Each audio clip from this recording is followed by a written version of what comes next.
ខ្ញុំធ្លាប់បានកេងផ្លឹកគ្រាពេល24ម៉ោងកាលពីខ្ញុំអាយុ20ឆ្នាំហើយការកេងផ្លឹកនោះប្រៀបដូចជាការដកវិញ្ញាណឲ្យខ្ញុំវិលទៅរកសម័យកាលមួយដែលខ្ញុំមិនធ្លាប់ដឹងមិនធ្លាប់ស្គាល់ពីមុនមកដំបូងឡើយគឺខ្ញុំបានឃើញខ្លួនឯងនៅក្នុងប្រាសាទអង្គរវត្តស្រាប់តែរូបចម្លាក់ផ្ទាំងសិលាចារឹកទាំងអស់នៅក្នុងប្រាសាទអង្គរវត្តបញ្ចេញពន្លឺនៅពេលដែលខ្ញុំប៉ះទៅពន្លឺទាំងនោះបានទាញស្រូបខ្ញុំឆ្លងទៅសម័យបុរាណក្នុងចិត្តគិតថាតើនេះជាការយកសពឬក៏ខ្ញុំស្លាប់តែដឹងសូមវត្ថុស័ក្តិសិទ្ធិជួយកូនចៅផងព្រះអើយតើនេះជាចំនួនអីទៅហេតុអីក៏ដូចក្នុងរឿងម៉ែហើយហេតុអីខ្ញុំខុសគេនេះហើយខ្ញុំក៏ទៅនិយាយមួយណាគេទៅ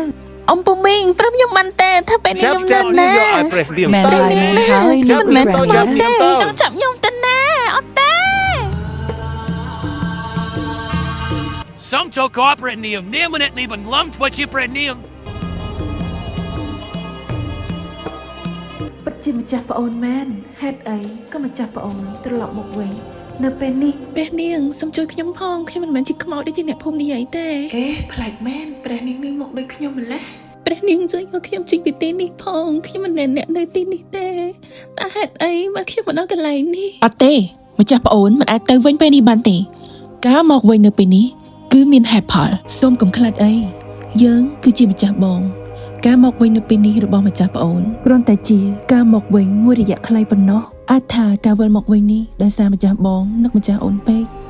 ឬដោយមានមនុស្សម្នាក់ទៀតដែលគេកំពុងរងចាំម្ចាស់ប្អូនពិតមែនដែរទេយើងមាននិស្ស័យរួមគ្នា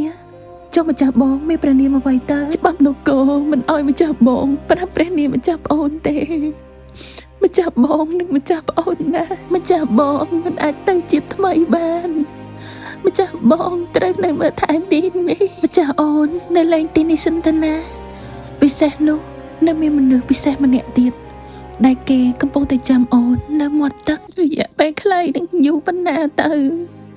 ហេតុអីត្រូវជាប់គាំងនៅទីនេះពិបាកនៅណា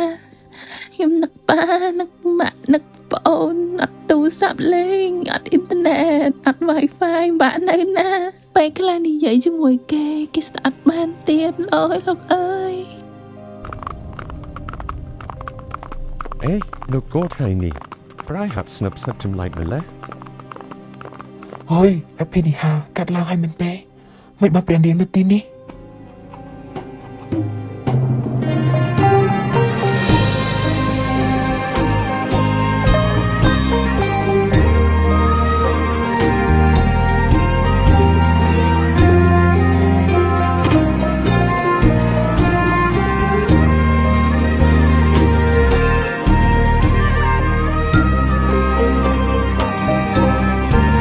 បារម្ភរឿងបញ្ហាជ្រុះសក់ក្បាលឆក់ដុំដងចិញ្ចាមរយទៀតហើយចាសរ៉ូមអេឡាហ្វាគឺជាប្រភេទមេសរ៉ូមចេញពី Clinic ស្បែកក្បាលប្រទេសអូស្ត្រាលីនាងខ្ញុំប្រើផ្ទាល់5-6ឆ្នាំហើយតោះគ្នាមើលតែសក់នាងខ្ញុំចាក្រាស់ខ្មុកឲ្យកូនពីអត់មានជ្រុះទៅណាសូម្បីតែចិញ្ចាមតោះគ្នាអត់មានប៉ាក់មានផ្លុំអីទេគឺចិញ្ចាម Original ទាំងសក់ក៏អញ្ចឹងដែរអត់មានតតមានអីទេតោះគ្នាអាចគ្រប់ទិញបានពី Page របស់ខ្ញុំ Ella Pha នេះផ្ទាល់តោះគ្នាឬក៏ Page Ella Pha តែម្ដងគឺនាងខ្ញុំ reply ផ្ទាល់គ្រប់ភ្ញៀវទាំងអស់តែម្ដងតោះគ្នាមានតំណែងចែកចាយអីថ្ងៃទេតោះគ្នាគឺខ្ញុំលក់ផ្ទាល់ reply ភ្ញៀវផ្ទាល់ពិតផ្ញើចេញពីប្រទេសអូស្ត្រាលីនេះតើឲ្យតោះគ្នាដល់ខ្មែរដល់ផ្ទះតែម្ដងតើគ្នាហើយពពុះអានេះគឺជាប្រភេទសរ៉ូមដែលមានក្បាលលុញបែបនេះតើគ្នាបច្ចេកវិទ្យាថ្មីចុងក្រោយសួរផលមែនតើលុញកន្លែងណាបាត់ឆក់កន្លែងហ្នឹងតើគ្នាអាចមើលកូនសក់ខ្ញុំបានតើគ្នាគឺដុសបំពេញកន្លែងដែលយើងឆក់ហ្នឹងបានស្អាតតែម្ដងតើយូរសក់តើគ្នាក្រាស់ទៅដូចខ្ញុំនិយាយចឹងអត់ប្រើអត់ដឹងទេតើគ្នាមានមួយខ្ញុំទិញច្រើនណាទិញតែមួយម្ដងហើយទិញលឹកក្រោយយកទៅកន្លះឡូ1ឡូអីក៏មានដែរតើគ្នាហើយបើសិនជាអ្នកតើគ្នាឆាតមកខ្ញុំទាំងក្នុង Page Ella Pha និង Page Ella Pha គឺពេលខ្លះតើគ្នាមានការតបយឺតយ៉ាវអីសូមកុំប្រកាន់តើគ្នាពីព្រោះថាម៉ោងយើងដើរខុសគ្នាអញ្ចឹងខ្ញុំយកតើគ្នាថ្ងៃយប់អីចឹងខុសគ្នា3 4 5ម៉ោងអី